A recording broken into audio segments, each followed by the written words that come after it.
When we think about the Christmas season, Christmas used to be a date, and then it kind of started broadening out to a period of about a month from Thanksgiving on.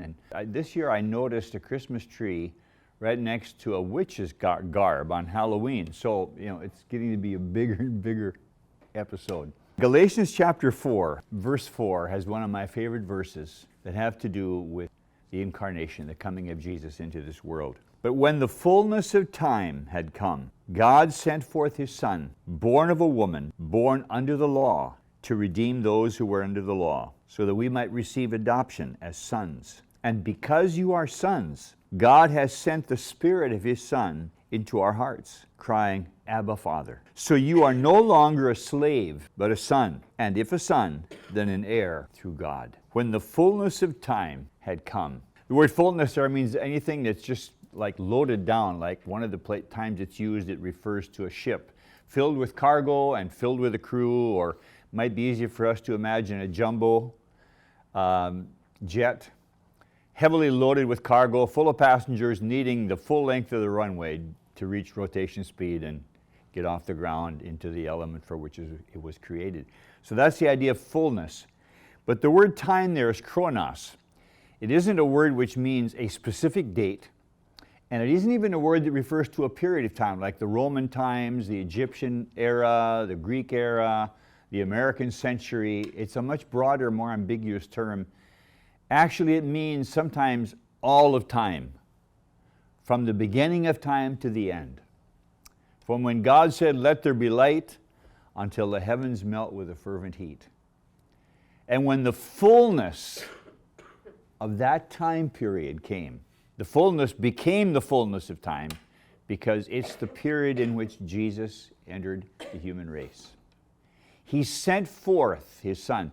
The word there is ex apostello. We get the word apostle from the last part of that word, but it's stronger than being sent like an apostle. Stronger than that. It means to be sent out, thrust out. When you think about what Jesus did when he was launched out, the first thing it says, God sent forth his Son, born of a woman.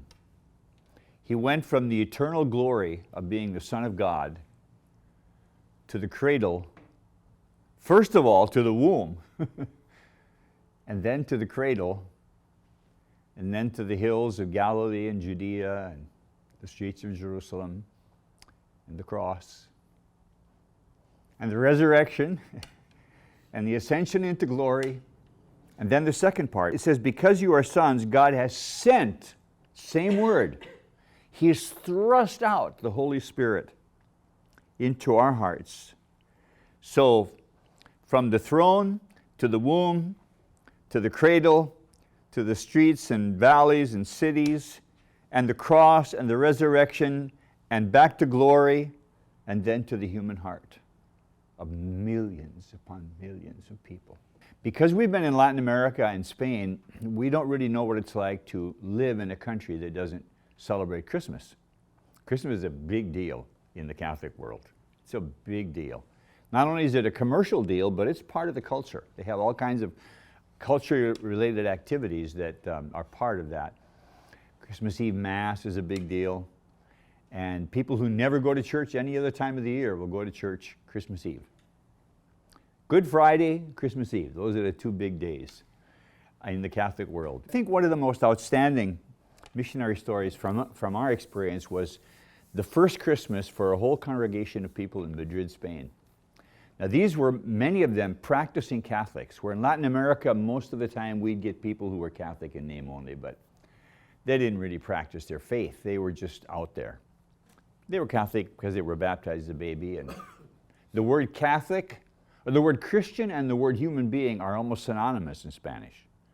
A ship will sink and 500 Christians died. That means 500 people. But these were people in Spain very different than the kind we were accustomed to working with. These are well-educated, well-dressed, very cultured Europeans, but the difference was also that they were very devout Catholics, but they hadn't found what they were looking for. They were searching for something more. They knew there had to be something more. And Vatican II had pronounced that we were no longer apostates. We were separated brothers So they didn't feel quite so afraid to come and visit us. And of course, they didn't know what we were because we didn't put up a sign saying we're a church. We're just a faith campaign. And we put up the tent, and Spaniards are extremely curious. They're very, much like ancient Greek culture. Everything has to fit into a box, like Aristotle. So they'd say, what's this tent for? And we'd say, you need to come and find out. No, but what's going to happen here? Well, why don't you come and find out? Is it going to be a circus? Well, why don't you? We would not tell them. Drove them crazy. Handbills, we finally started using those. We were on radio, and then we started using some handbills, and it just said a faith campaign. Well, that kind of appealed to them. So the first night, because we'd been on radio, the tent was almost full, and not one evangelical. There weren't any living nearby. There weren't that many in Spain, especially then. So this tent filled up with all these people. They testified that night, and so many of them said, this to me is really my first Christmas, because now I know what it's all about. I understand what it's all about. Jesus lives in my heart, which is what Paul is saying here. He has sent his Spirit out, and he's doing that every Christmas. Thank God that we have the opportunities to share the gospel of Jesus Christ, to help people know what it's really all about. And it's really all about him sending his Spirit into the heart of millions of people. You look at the Middle East, you see the tragedy, the violence, the stories of persecution. When I see the price they're willing to pay for their faith, I've kind of bitten my tongue a little bit about judging them. Some of them from the Eastern branch of the Maronite branches of Christianity, the Eastern Orthodox branches, the Eastern rites of the Catholic Church, and other groups that are totally disconnected and go back 2,000 years, some of them, have been driven from their homes and have sacrificed their lives rather than deny their faith. Well, I guess by their fruits you shall know them.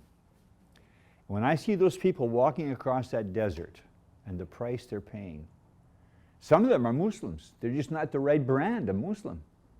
Imagine what it feels like having a fellow Muslim say you're an apostate and I'm going to kill you for it. In some of those refugee camps, I can tell you right now, God is moving.